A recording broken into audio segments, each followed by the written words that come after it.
দিনে রাতে দেদারে নদীর বুক থেকে চুরি হচ্ছে বালি।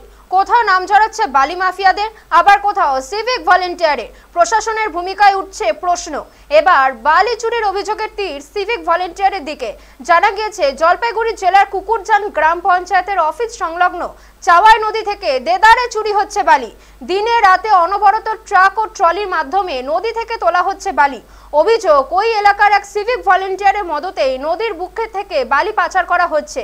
যেহেতু সিভিক পুলিশ রাজগঞ্জ ট্রাফিকে কর্মরত রয়েছেন, তাই এলাকাবাসী তার বিরুদ্ধে মুখ খুলতে নারাজ। বিনা দোষে কেস দেওয়ার ভয়ে কেউই মুখ খুলছেন না। চাওয়াই নদীর একাধিক ঘাট থেকে বালি তুলে পাচার করা হচ্ছে বলে অভিযোগ।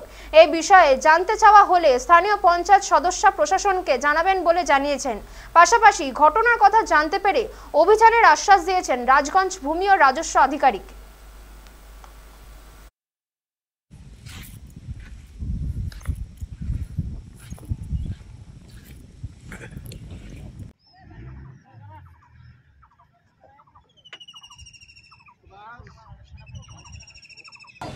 দেখুন, রাজগঞ্জের প্রত্যেকটা নদীতেই বালির কারবার হয়তো 3 দিন বন্ধ থাকে, আবার শুরু হয়ে যায়।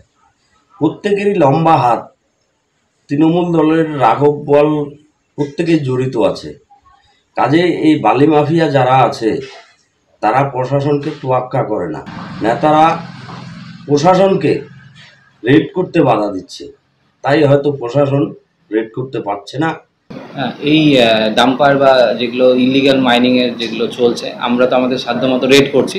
তো এই মুহূর্তে কুকুরজানে যেটা চলছে, আমাকে যেটা জানালেন আপনি, সেটাতে আমি আরআই সাহেবকে অলরেডি ইনফর্ম করে দিলাম। উনি ফিল্ডেই আছে, উনি আজকে সেটা যাচ্ছেন ওখানে ভিজিট করতে। হ্যাঁ, আমার কাছে তো খবর আসছে যে এরকম চালাটিতে অবৈধভাবে বালি তোলা হচ্ছে। তো এটা আমি জানাবো প্রশাসনকে। প্রশাসন এখন কি ব্যবস্থা নেয়, আর ইয়েও করবো যে দ্রুত যেন ব্যবস্থা নেয়। এটা প্রতিদিনে নিয়ে যায়। এটা কবরস্থানটা আছে না, সব ভেঙে ভেঙে পড়ে যায়। কবরস্থান এটা সব মাটিটা পড়ে চলে যায়। কেউ কিছু বলে না? বলে ওরা, ওইতে এখন কেউ নেই, ওরা সবাই উঠায় নিয়ে চলে গেল। মানে কেউ কিছু বললে কি আটকাচ্ছে, ইয়ে করতেছে নাকি? কেউ কিছু বললে কি বাধা দেয় নাকি? বাধা দেয় তো, বাধা দেয়, কিন্তু ওরা ওই এখন লোক নাই, এখন উঠে